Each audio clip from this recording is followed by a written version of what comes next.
often misunderstand, or even worse, fear. Every animal has a story, not brave and wild, to tell.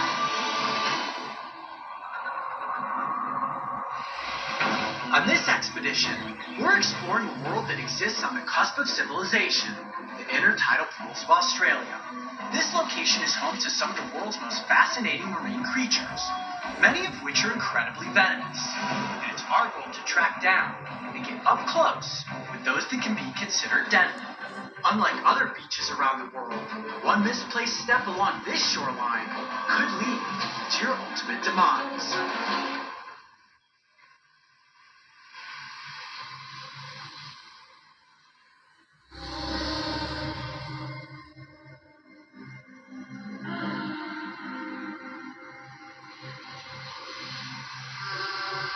The island country of Australia is known for its high concentration of venomous wildlife.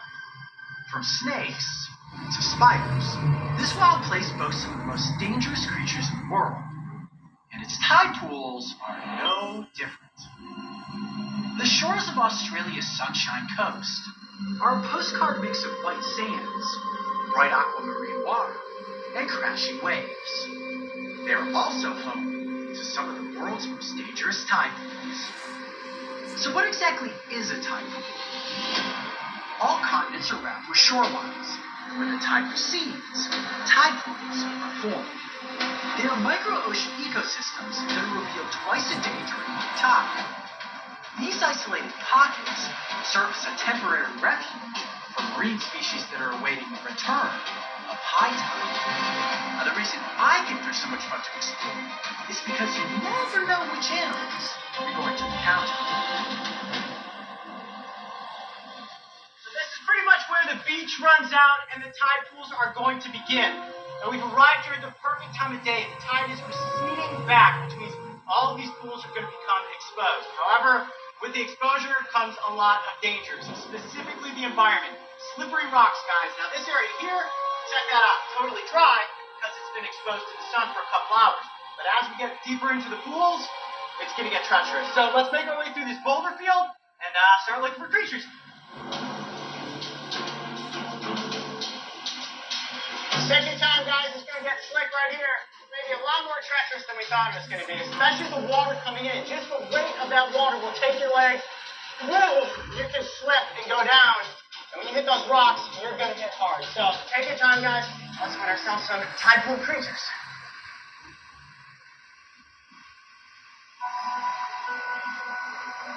A rock like this is actually the perfect place to search for an octopus. In many instances, I'll actually just sort of slide my hands up underneath these rocks to feel for things, but not here in the Australian tide pools. A lot of these animals are so incredibly venomous, they can be considered deadly.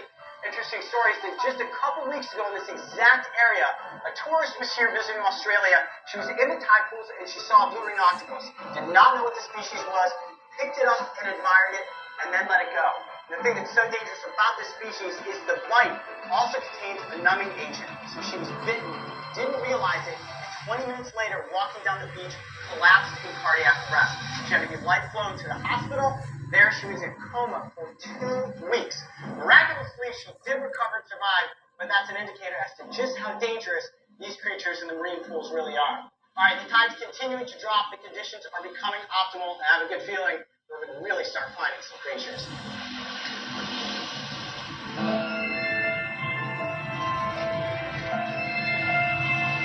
Now, this is interesting. We came around this bend here, and look, we've been walking for over an hour, and you can see humans in the background.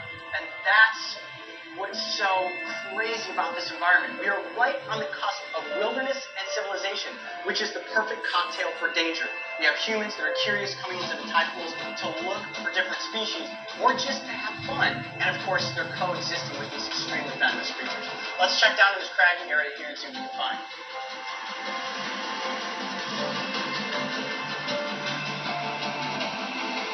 Oh, look at this. Check this out. Oh, man. That's a little man-war, isn't it? Let me grab the container. Yeah, get a container. Yes, check that out. That's a quintessential biological landmine right there. You can see how small this jellyfish really is. For such a simple little creature, it's pretty complex looking. The cool thing about it is the blue coloration, right? One of my favorite words, aprosomatic coloration, basically warning you that I am toxic. The clear air bubble on top, which keeps them afloat, is almost impossible to see. But you will notice that blue length of humanocyte. That's where all of the venom is kept. If you're out there swimming, one of these brushes across your face, it's not going to kill you, but it is going to be uncomfortable. Very cool. Well, that's our first creature of the tide pool. Starting off small, but nonetheless dangerous. Let's get this back into the water, keep moving, and see what else we can find.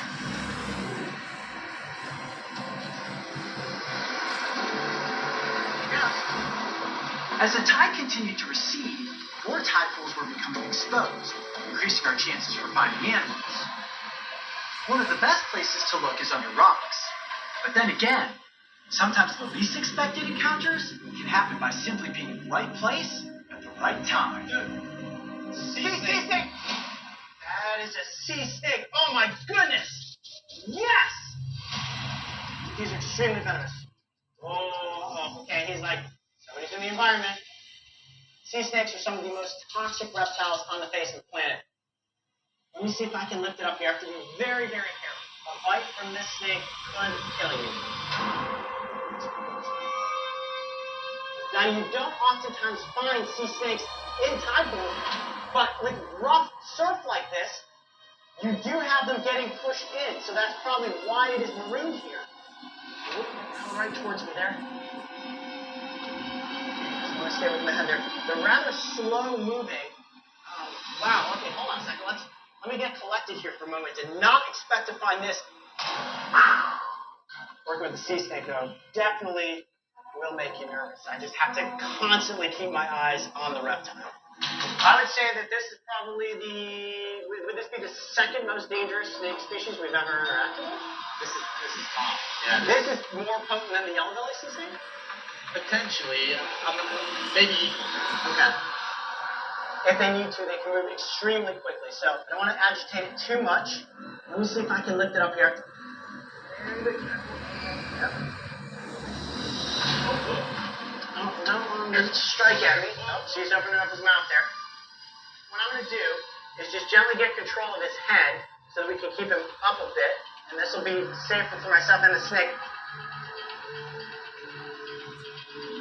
Gently pin his head. Like all reptiles, they can be out of water, but they don't move real well on land.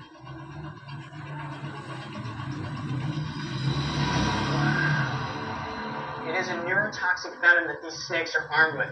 And the venom is extremely potent. That's because they're hunting for fish. Imagine how fast a fish is. So this snake needs to bite the fish and immediately be able to take it out. There you go. Now it's opening its mouth. You can see those rows of teeth in there. You can also see the way that the jaws separate. So think about a reptile like this consuming a fish. Their head completely needs to deconstruct and stretch so that they can swallow their prey down. If you were to be tagged by a snake like this, it could cost you your life. If you would ever come across a sea snake in the tide pool, whatever you do, I urge you to not try to interact with it. Do not pick it up. While it may seem docile and it doesn't move very quick, if it manages to get a hold of you, you're going to be in some serious trouble. Now, you may be saying to yourself, well, Coyote, why don't you move it out into the deeper water?